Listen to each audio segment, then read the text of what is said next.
Hello again, YouTube. It's now been 10 years, almost to the day, since I bought this car. Or actually, I bought it before that, but I got it it was the 2nd or 3rd of May, I think, in 2010. And I think it was 9 years ago, something like that. I made a video about it, and that video completely blew up. Like, it has 100,000 views or something, which was quite unprecedented because I thought I was just making it for myself. But a lot of people have asked me if I still have the car and what I've done with it and so on. So I thought I'd give you the 10-year ownership report. I recommend you watch the first video if you haven't, because I won't go over everything again. But the short version of it is that this is my 1981 Cadillac Fleetwood Brougham d'Elegance, and I'm the second owner. The first owner was a gentleman named Wilmer Zimmerman from Walnut Creek, and the amazing thing is that I found the owner, or rather his daughter, through my original video, because she contacted me because she had been wondering where her father's car had gone, and then she found out it's in Finland, which is where I'm filming this video. The car had 59,000 miles when I first bought it. It now has roughly 80,000. So I put on about 2,000 miles per year, which I think it's like a nice amount. It's enough to keep everything in the car running, but not enough to really wear it down. So I've kept it around that. And I need to apologize because it's a very windy day. So not sure if that catches the mic or not, but if it does, then I'm sorry.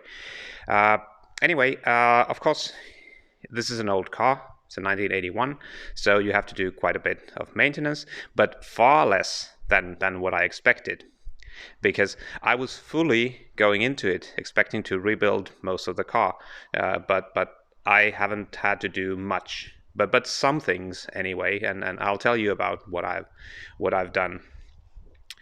So the first thing you cannot really see, but I had the front brakes rebuilt, not because they were not working, but because the discs had a nasty shake to them. I think they had been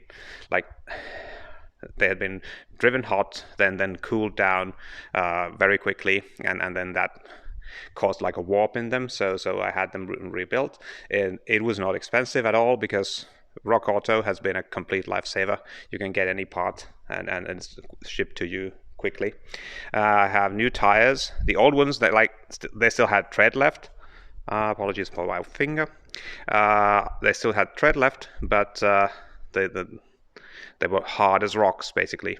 So those were Goodyear tires. These are Nankang brand. I think there's a Chinese brand, but they're not bad.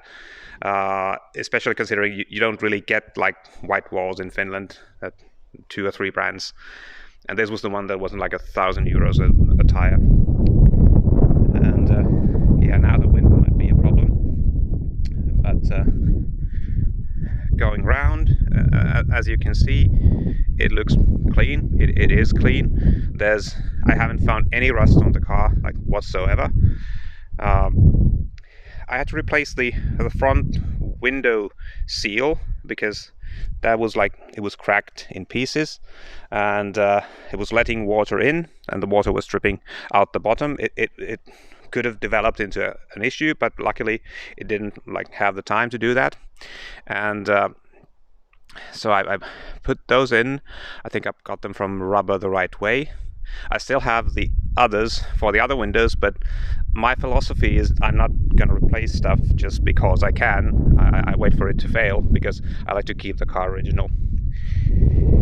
I've replaced all the fillers in the front and in the rear, and this has been like the bane of my existence. These were a bad thing. Shame on you, 1970s America, because they don't match. The color doesn't match. Even if you try to match them when you paint them, then it will age differently and then not match again. But I saw a photo of the car from the 1980s from Mr. Zimmerman, and the panels weren't matching even then, so I don't mind that. But the problem is, these ones that I have now, they're made of a urethane type of material, and it's not great. The paint's not sticking to them properly. It's usually fine, but there are like these microscopic cracks, and you can see that. And as the weather gets warmer, the panel expands, and then it's fine. When it's colder, like today, it's a couple of degrees Celsius, and then the plastic or the urethane contracts, and the paint doesn't really follow that, so you get these small bubbles which then disappear. So I bought, like I have, I think they're here. Yeah, I have new ones. These are made of fiberglass. But again, I'm waiting for something worse to happen before I take them all out again, have them painted, have them color matched, pinstriped, and so on. So that works for now. What else? Inside, I had the driver's seat repaired. There was a crack here. You can sort of see it, but I think it's been fixed quite nicely. A few of the upholstery buttons, they popped out, and they were gone like when I got the car. So I had them replaced. Not all of them are exactly the same size, but like it's close enough.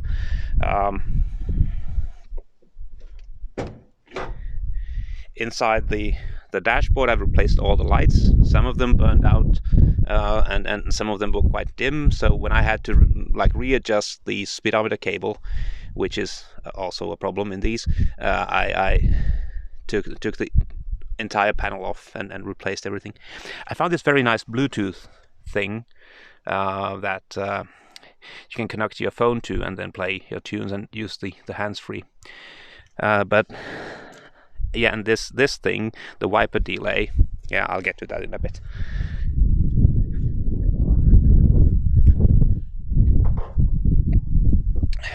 So this is the infamous L62, the V864 variable displacement engine, whatnot. It's been like, I expected a lot of trouble, and it's given me like none. What I've done is I've replaced the seals beneath the valve covers or rocker covers, whatever you call them, because they were like, I don't understand it. Like, this has been at a service shop in the United States. They have all the parts in the world, and they decided to use this like instant gasket type of thing, which of course failed. So that caused the oil to leak along the sides of the engine, and it lost a bit of oil. I was wondering why that is. Then I found the reason, and it was pure joy taking all of this out just because someone didn't do their work properly. I noticed that they're not like great. The covers are not great. They're made of plastic, so they tend to like loosen. I have to retighten them like once every 2 years, but no big deal. I replaced the AC compressor. It was seized when I got it. I picked up this refurbished compressor off eBay. Everyone and their dog told me it's going to fail. Like the local shop wouldn't even give me a refurbished one, and they insisted on selling me like a 500-600 euro new unit because they will fail. Well, joke's on you, because this is 10 years old and it still hasn't failed. Also, all of the refrigerant is in there. I've had it checked twice. Both times the technician just said, it's fine, I'm not going to do anything to it. So there. However, what did die was the alternator, and that's probably not a big surprise. That was the only time I've been like borderline stranded in the vehicle. But it was 500 meters away from my home, so walking distance. So I just went back, got an emergency battery, and drove it home. Then put in an order on Rock Auto for a new alternator on Saturday morning, and on Monday morning I had it in my hand on the other side of the globe. So that was quite astonishing. I bought this Optima battery. Great stuff, recommend it. Yeah, the windshield wiper delay thing, and this is me being completely anal, because I didn't want to replace it with the newfangled electronic unit. I decided to just try to repair the old one. You can do it. It takes way more time than I would have liked, but it works now, and I know what to do once it stops working again. But it's not a great unit. Aside from that, it's been like general maintenance, lubing, cables, touch-ups here and there. Even the headliner, like, I'm surprised that the headliner isn't drooping. I can see like the problem, that there are spots in there, like there. It's starting to like droop, but again, it doesn't look bad yet. And I have quite a bit of old computer stuff, but I have a new headliner.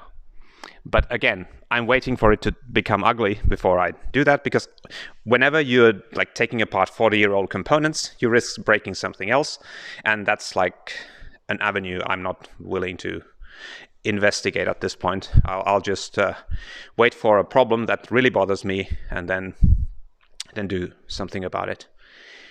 But yeah, those were the things. The main thing, I probably forgot something, but those were the main things that I've fixed during the 10 years, 20,000 miles. Now, compared to like the new car I have, we've had it for 3 years and I've fixed nothing. And we had the previous one for 6 years and I've fixed nothing. But I'm amazed. Like, there was a gentleman in the previous video who told me that the Lincoln town car is so much superior to this vehicle that his hat is off to me for trying to maintain this heap of junk. Well, if this is like the standard, then the Lincoln town car, well, that's something very special, because I never expected it to go this well. I bought the car sight unseen. There was a huge red flag. And then I just like, I had no mechanical skill at that point. Oh, I have a new exhaust. True, that I need to mention. And the left side exhaust manifold on the left side of the engine, that cracked, and that was a pain, because there are no replacements available. I had to find one from a junkyard in Texas, and the people there had massive problems shipping it overseas, so I had to get a My US account. It took a couple of months, but it wasn't like restrictively expensive, but it took a while. But I have a new one now. Yeah, but I had like no mechanical skill to speak of, and I've done most of the work myself. Like, I don't touch brakes out of principle, because you like sort of need to stop. That's nice. So I had that done by a good shop. There's one good one here, and but apart from that, I tried to do most of the stuff myself, so I know what's what. And what's been really useful is that I have the service manual, of course, and then I have this great book, the Fisher Body Service Manual, and this gentleman, I think his name is pronounced Pryor. He sent me this from the Malaysia Motors Facebook group. I sent him some chocolate in exchange, but that's been very, very useful with the electricals and so on. So I can usually trace the problem, then fix it with just those two books. They're really great. You can find, I think, scans of those, but it's very handy to have the actual book. And oh yeah, I bought a garage for the car that cost 10 times as much as the car originally did, but I don't regret that. It's nice to have, and it keeps the car nice. I kept it outside for 4 summers, but it's been always in garage for winter, which is very harsh in Finland. But I kept it outside for 4 summers, and it just started to annoy me that I need to get it inside, and then I decided to invest in one of these. But yeah, it's been an interesting 10 years, and you know, sometimes in the winter time you forget how nice the car is, and you start thinking, well, maybe it might be time to like part ways with it. What am I doing? Because I'm sort of like, I'm into cars, but I'm also into like being a hippie. So I have an e-bike that I rode to the office. That's a Soviet Lada that we are restoring with my brother. That's another story.